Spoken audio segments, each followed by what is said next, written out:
It's time for the moment you've been waiting for. Da da da da da da da da. Da da da da da da da da da da da da da da da. Da da da da da da da. Da da da da da da da da da da da da da.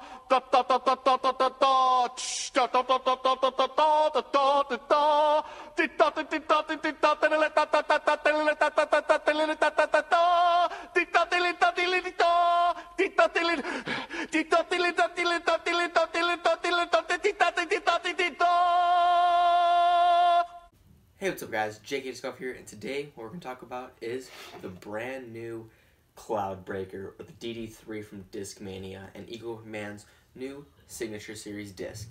The only way you can get this specific Cloud Breaker was buying a Christmas Discmania Special Black Edition mystery box, and I was lucky enough to grab one of the 800, and one of the 800 people to grab a prototype Cloud Breaker, and this thing is freaking sweet. I can tell you right now, I cannot wait till this thing drops on the market to grab, I'd say 10 more, because this thing is going to be such a nice disc for, especially fitting my game, because I love the DDX, and this thing just being a tad, just a tad more distance for, to complement my DDX. That was a struggle to say, and I don't know why. But really, I want to just put a big disclaimer out right now. This is not a review. This is just my first thoughts, my first analysis, just everything first with the DD3. So again, big disclaimer, this is not the review. A different review will come out later when I actually fully get to test out this disc, because I've only thrown it a handful of times. So I think the first thing we should do is get a look at it.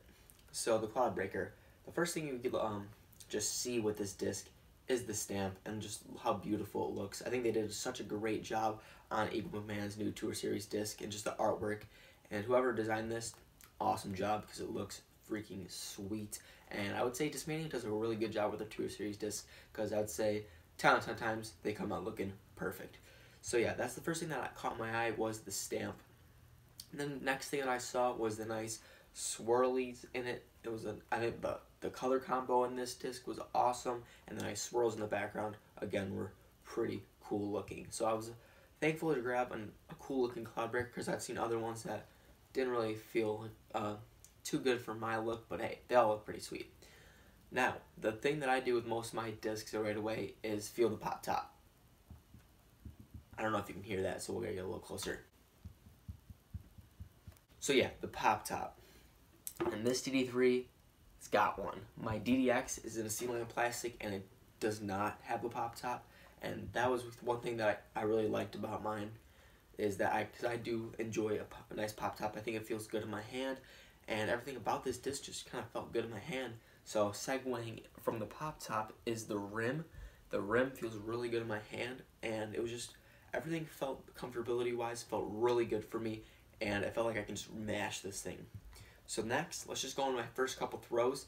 So the first throw I had, I didn't really know exactly what to do, so I kind of wanted to just throw it as flat as possible. I didn't really do that much. I didn't really think it was a good throw, personally, but I still matched this thing equally, as I think I was actually like 15 feet farther than my DDX, which is really surprising, because I think I didn't get any turn out of it. It kind of just held the hyzer the whole way, and it was a little bit too high for my liking, as I said, and it beat my DDX out, which I felt like at my DDX I had a nice rip. I landed in my occasional spot. Another thing that I'm really hopeful for is, since it's cold out, my hands were cold, I was throwing into a headwind. So all these factors, and the disc still threw farther than I normally did. So that was just a really good thing for me to see, was that I was able to get a really good amount of distance on this disc.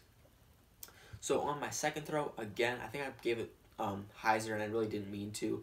And again, this thing just smashed and went basically to the same landing spot that I like during my perfect rounds. The rounds that I really want that ideal landing zone, it's exactly where it landed. So I'm really excited to throw this thing out in the spring, in the summertime, when my hands feel nice and warm, and just overall everything is just the perfect conditions. Because I think the DD3 will be able to get even that extra step up in distance. Also, when I get a different DD3 and I can actually start beating in, because I don't want to beat this one in because it's a prototype, is I think that I'll be able to get this thing a nice little turn out of it once it starts to get a more beaten in type. But with all these throws, they felt really nice, and I cannot wait, like I said before, till the actual DD3s are dropping, because I will throw this thing like crazy because it complements my DDX perfectly, and I can just see myself getting tons of distance on that. But that's just my first thoughts of the Cloudbreaker, is that it's going to be a big staple in my bag going into the 2019 season, and I cannot wait to continue throwing this disc. Like I said, this was not a review. Another review, an actual review of this disc will be coming out shortly. I just want to be able to throw this thing a little bit more and see exactly how it flies. But that's all I got now, guys. Hopefully you got to pick up a Cloudbreaker. If you didn't, they're coming out in spring, so don't worry. But that's all I got today, guys. Make sure you keep throwing.